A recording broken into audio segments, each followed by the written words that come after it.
What's up, everyone? Let's dive in.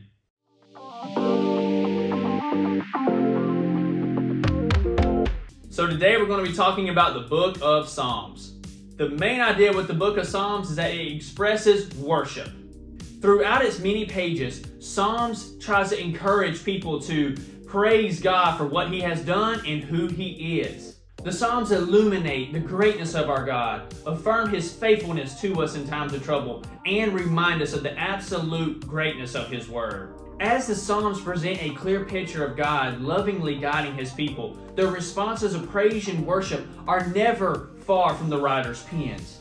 The portrayal of worship in the Psalms offers us a glimpse after glimpse of hearts devoted to God.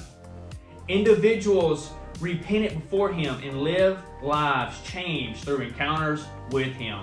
Psalms is an absolutely phenomenal read. It's a little different writing style than most of them. However, I highly encourage you to take a dive and read it. On our animal spotlight today, we're going to be talking about the Florida Panther.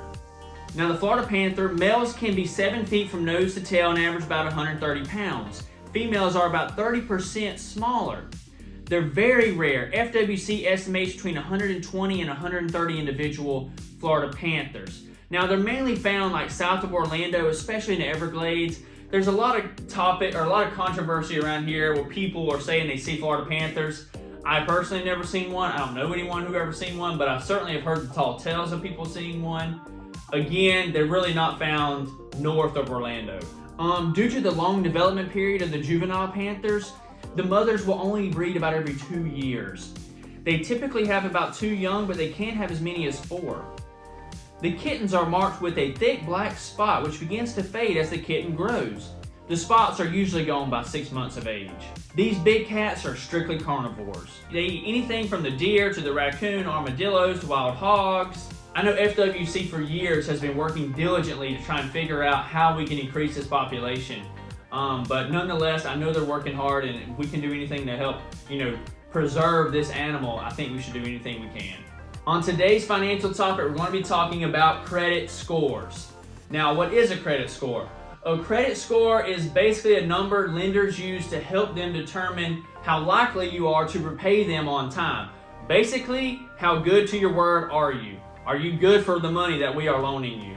So, a credit score is kind of built upon your credit history. So, if you're late on your payments, your credit score will drop. If you're good on your payments, or you're even ahead of your payments, like you pay a little early, your credit score will go up. So the more disciplined you are with making your payments on a timely basis whenever they need it or whenever they call for it, your credit score is going to go up. That's good, because that means you're more likely to get a loan for a home, car, whatever it may be. They're more likely to lend you money if you have a higher credit score. Now, I'm going to put up a picture about credit scores and which ones are good, which ones are bad. Here's a little graphic. Look this over, kind of familiarize yourself with it, and just make sure you're in the green as much as possible. So on today's history topic, we're going to be talking about the Scramble for Africa. On the continent of Africa, European nations had traditionally traded with coastal kingdoms, never venturing far into the continent. This changed in the mid-1800s when Europeans began sending explorers and missionaries inward. There was a king who became the driving force behind the colonization of Central Africa. The French hurried to plant their flag in northern Africa. Germany and Britain each tried to claim land in East Africa. Spain claimed Western Sahara and part of Morocco. This rush for colonial activity and Europeans trying to grab a piece of the African continent was known as the Scramble for Africa. So what you had all these European countries trying to come down and claim all the land that wasn't taken already. And our quote for today: the way I see it, if you want the rainbow, you gotta put up with the rain. Dolly Parton said that. Hope you have a good one. Hope you learned something. Take care.